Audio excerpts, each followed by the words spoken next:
Welcome. The full moon in Libra is here, and we made it. Let's get straight to messages. So the messages are,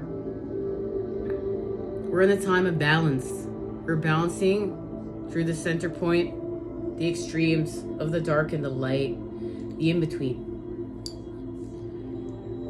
And we can't hide from ourselves anymore. We're in a time where we just can't hide from ourselves. We can't hide from our bullshit. We can't hide from our BS, our toxicity, our habitual patterns that are keeping us stuck in the past. We're being pushed like literally like a zit. Like popped like a zit for all of it to ooze out so we can clean it up. And right now we're like in the time of the mess, like cleaning up that mess and looking at that toxicity for what it is. And I feel like, you know, many of us are feeling really gross. We're feeling uneasy. We're feeling all that toxicity, but it's for us to clear it. And a big reminder that we're not staying here. It's being able to use the bird's eye view and expand with spirit and understand like we're not staying here. And I really feel like we need a reminder of this. We need a reminder of this. We need to hang tight with all the things we've learned. Like this is where we're going to put the knowledge into play. We're going to expand with the Father. We're going to expand with force. We're going to apply the force.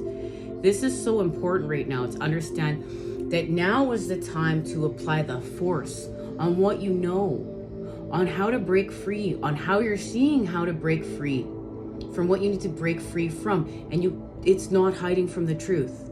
And the truth may be hard. The truth may be a really hard pill to swallow right now. Because we're looking at all that pus, we're looking at all that toxicity, but we need to look at it. Like this is part of the wholeness. This is part of the wholeness of the experience. And this is part of like, to clear this up, to get to the good stuff. This is to get to the good stuff.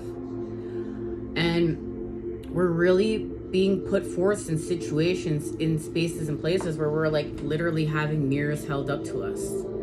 And a lot of us, like, you know, that are coming, you know, into union with our divine counterparts are seeing that this is the work in the relationship. You can't run from yourself because, you know, and being a starseed twin flame or whatever label you want to put on it, we're going to use a label for a minute, just for a minute, but we can go back and put, you know, we can put it back with the all of creation and not get lost in it.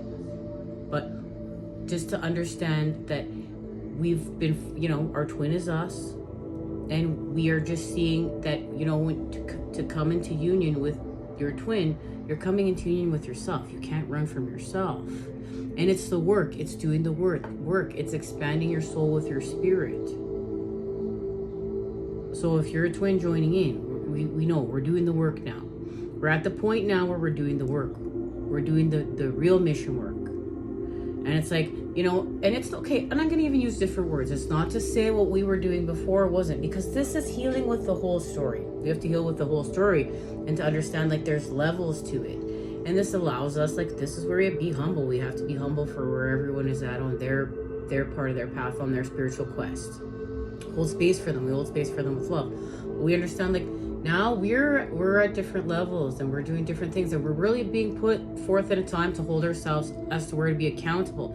And where are we projecting our pain outwardly? We're really in a time of healing from wrath. We're laser focusing on clearing up this wrath template, the anger template. Because anger is a disease. Anger is a disease. It will kill us. And it's projecting that out. Like, think about how much is lost in translation through anger. So much is lost in translation through anger. And it's like, really, when you're on that person on the other end, and it's like, the more we can expand with consciousness and hold space for people and be aware, and we heal with our triggers, and we can really see, it's just like when you're on the other end and someone's angry, and you can see what it looks like versus upon, like, when vice versa, when they're on the other end. And then remember what each of you feels like when you know you're angry, and how there's so much lost in translation. And then people are at the right energy, and we calm down, and boy aren't we talking differently, aren't we comprehending things differently.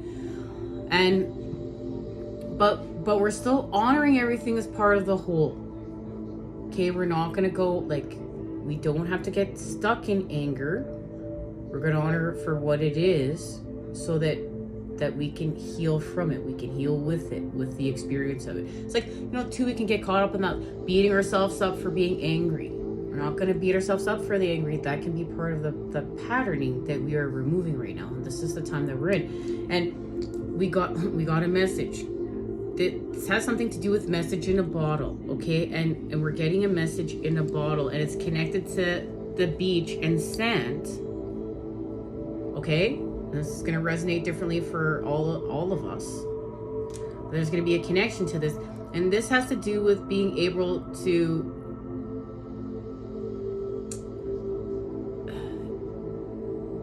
has to do with how we are expanding with our light, and we're going to get more into this. We're going to explain to what this message is connected to, but this is being able to hold our authentic vibration, and hold our authentic vibration long enough to achieve what we're setting forth to achieve with our energy, because it's all about our energy. It's all about us, okay? It's all about us.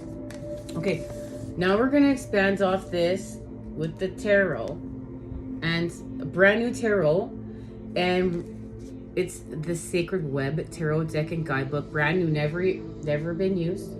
And our Sword of Light Oracle, we're going to get an oracle with that and receive our messages for this. And we're going to do that in part 2, all right? So I'll see you there.